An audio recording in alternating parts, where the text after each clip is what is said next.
Hello friends, welcome to my channel. అందరూ ఎలా ఉన్నారండి? బాగున్నారా? ఈరోజు నేను రెస్టారెంట్ స్టైల్ చికెన్ కర్రీని ఎలా చేయాలో చూపిస్తున్నాను. ఈ చికెన్ కర్రీ చాలా అంటే చాలా టేస్టీగా ఉంటుందండి. ఈ సింపుల్ చికెన్ కర్రీని బ్యాచిలర్స్తో సహా అందరూ కూడా ఈజీగా చేసేస్తారు. ఈ సింపుల్ అండ్ టేస్టీ చికెన్ కర్రీని ఎలా చేయాలో లేట్ చేయకుండా చూసేద్దాం. ముందుగా ఒక కడాయిలో 2 టేబుల్ స్పూన్స్ వరకు ఆయిల్ వేసుకోవాలి. ఆయిల్ వేసుకున్న తర్వాత ఇందులోకి కొన్ని మసాలా దినుసులు వేసేసుకోవాలి. ఒక హాఫ్ స్పూన్ వరకు మిరియాలు, ఒక 5 లవంగాలు, 1 ఇంచు వరకు దాల్చిన చెక్క వేసేసుకొని తర్వాత ఒక హాఫ్ స్పూన్ వరకు ధనియాలను కూడా వేసేసుకోవాలి. నెక్స్ట్ నేను ఒక మీడియం సైజులో ఉన్న ఆనియన్స్ని ఇలా స్లైసెస్గా కట్ చేసుకున్నాను. మ్యాక్సిమం ఇది 1 కప్పు కంటే కొంచెం ఎక్కువగానే ఉంటుంది. ఆనియన్స్ ఎక్కువగా ఉండడం వల్ల మన కర్రీకి మంచి గ్రేవీ అనేది వస్తుందండి. సో ఇలా ఆనియన్స్ వేసేసుకొని చక్కగా కలిపేసి మూత పెట్టి ఒక 2 నిమిషాల పాటు ఉడికించండి. ఆనియన్స్ అనేవి ఇలా కొంచెం మగ్గిన తర్వాత దీన్ని మనం ప్లేట్లోకి తీసేసుకోవాలి. ఇది కంప్లీట్గా చల్లారిన తర్వాత మిక్సీ జార్లోకి తీసుకొని ఫైన్గా స్మూత్ పేస్ట్ లాగా చేసేసుకొని పక్కన పెట్టుకోండి. తర్వాత ఇదే కడాయిలోకి ఒక 4 టేబుల్ స్పూన్స్ వరకు ఆయిల్ వేసేసుకొని ఆయిల్ కొంచెం హీట్ అయిన తర్వాత మనం ఇందాక ఆనియన్ని పేస్ట్ చేసి పెట్టుకున్నాక ఆ పేస్ట్ని ఇందులో వేసేసుకొని చక్కగా కలుపుకోండి. సో ఇలా ఒక 2 నిమిషాల పాటు కలిపేసిన తర్వాత ఇందులోకి 2 టేబుల్ స్పూన్స్ వరకు అల్లం వెల్లుల్లి పేస్ట్ని కూడా వేసిస్తున్నాను. సో ఈ అల్లం వెల్లుల్లి పేస్ట్ వేసేసుకున్న తర్వాత పచ్చి వాసన పోయేంత వరకు చక్కగా కలిపేసి తర్వాత దీనిపైన మూత పెట్టి 1 నిమిషం పాటు ఉడికించాలి. 1 నిమిషం తర్వాత మూత తీసి ఒకసారి చక్కగా కలిపేసి నెక్స్ట్ చిటికెడు పసుపుని కూడా యాడ్ చేసేసుకొని చక్కగా కలుపుకోవాలి.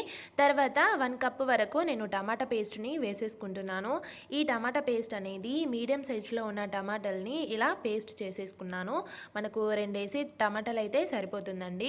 సో ఇలా పేస్ట్ని వేసేసుకున్న తర్వాత ఒకసారి అన్ని వైపులా చక్కగా కలుపుకొని ఇప్పుడు మరో 2 నిమిషాల పాటు మూత పెట్టి ఉడికించాలి.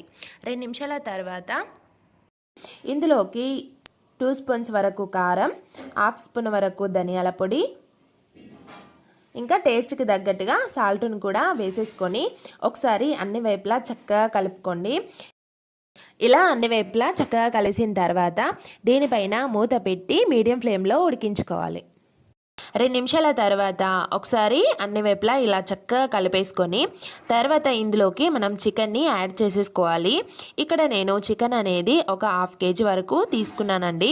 ఈ చికెన్ని నేను ముందుగానే కొంచెం సాల్ట్, కొంచెం పసుపు వేసి చక్కగా క్లీన్ చేసి పెట్టుకున్నాను. సో ఇలా చికెన్ని వేసేసుకొని అన్ని వైపులా ఇలా చక్కగా కలిపేసుకున్న తర్వాత దీనిపైన మూత పెట్టి ఒక 4 నిమిషాల పాటు చక్కగా ఉడికించాలి. 4 నిమిషాల తర్వాత చూడండి, మనకు ఆయిల్ అనేది ఇలా పైకి తేలుతూ చక్కగా ఉడికిపోతుంది. ఇప్పుడు దీన్ని ఇంకొకసారి కలిపేసి నెక్స్ట్ ఇందులోకి నేను వాటర్ని యాడ్ చేసేసుకుంటాను. మీకు గ్రేవీలా కావాలనుకుంటే కొంచెం గరం మసాలాని యాడ్ చేసేసి చికెన్ ఉడికేంత వరకు ఉడికించుకుంటే సరిపోతుంది.